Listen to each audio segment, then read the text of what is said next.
It's Phonte from that Little Brother, Phone Exchange, all that. But aside from all that, I just heard the CNN album War Report 2, and man, I just got questions, you know what I'm saying, just as a younger cat in the game, you know what I'm saying, that grew up listening to these brothers and, you know what I'm saying, watched their moves over the years.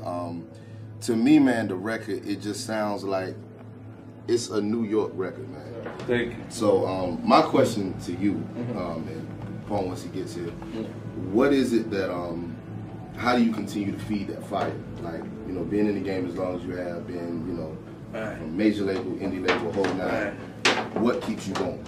I think in a funny way, like, I like to be drama free, but I perform I perform better under pressure. I've never really been a person to follow somebody else's trend. I always wanted to do. I don't even follow trends on Twitter. You know what I mean? Like, so I just always wanted to be original to a certain extent. This album actually, when I say this album, I'm speaking on the War Report 2. I actually didn't make it for me.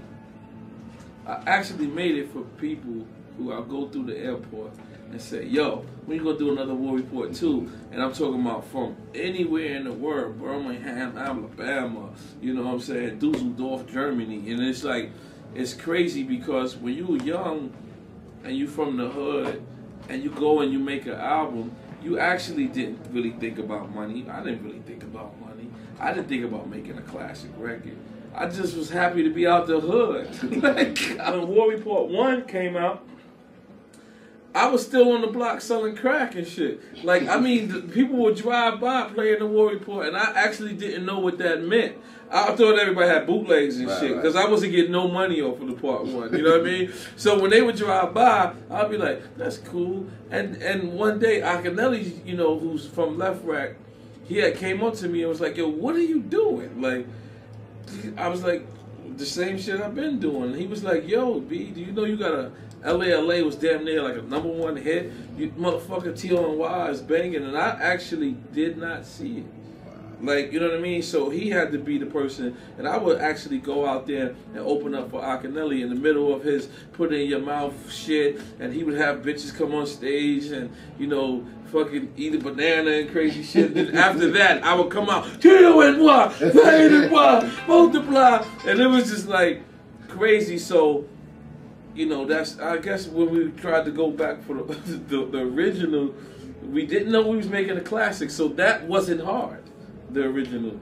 To go back and try to remake a classic, that was the hard part, and we just wanted to do it from our heart. You know? Listen to that record, it's almost like Only Built for Cuban Links 2 and War Report 2, just hearing them both, to me, they kind of are like bookends, just in the sense that, like, they're both kind of telling the same story, but just, you know, one is one side of the book, the other one is the other side. Was linking up with Raekwon and building that brand together, was that something that was intentional? Or was it just something that kind of happened? Well, the funny thing about linking up with Raekwon is I actually had a deal on EMI, like, for my solo. And the offer was in, and his brother, who saw the offer, said, yo, you know, why don't we do it through, you know, through our shit? Like, we got the building pumping up there, they hype about us, blah, blah, blah, etc. And I was like, damn, N.O.R.E., like, the shit I'm doing as a solo artist maybe won't coincide with that. Gotcha. So I kept thinking I wanted to do business with them. I liked what they was doing, so definitely I wanted to do business. But when it was called CNN, you know, Militainment would combine with the Ice Water just for this. Ice Water really wanted to be involved with everything, right? Yeah. But the one thing is, like, when they heard the album, they couldn't actually say nothing. Like, they couldn't, like, say, yo, no, let's change this or let's put this over there, because we musically made a perfect album. We had our business. You know, my mistake again. N.O.R.E. rhyming like 98, I'm rhyming like 95.